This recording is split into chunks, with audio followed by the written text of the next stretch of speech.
السلام عليكم ورحمة الله وبركاته. إليكم أسعار جميع العملات الأجنبية والدولار اليوم الأربعاء 21 ديسمبر 2022.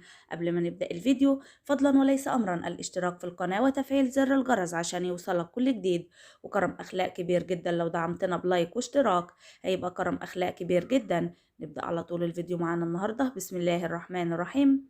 أولا سعر الريال السعودي سجل سعر البيع 6 جنيهات 58 قرش، بينما سجل سعر الشراء 6 جنيهات 55 قرش. الدينار الكويتي سجل سعر البيع 80 جنيه و90 قرش، بينما سجل سعر الشراء 80 جنيه 61 قرش. الدولار الأمريكي سجل سعر البيع 24 جنيه 76 قرش، بينما سجل سعر الشراء 24 جنيه 68 قرش.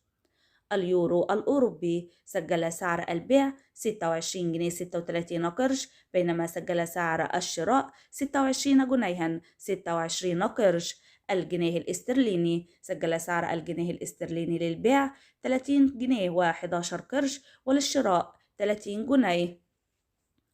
وبكده يكون الفيديو خلص معانا النهاردة. أتمنى أكون فدت حضراتكم حتى لو بمعلومة بسيطة، فضلا وليس أمرا الاشتراك في القناة وتفعيل زر الجرس عشان يوصلك كل جديد، وكرم أخلاق كبير جدا لو دعمتنا بلايك واشتراك، هيبقى كرم أخلاق كبير جدا. في رعاية الله وأمنه. سلام الله عليكم ورحمته وبركاته.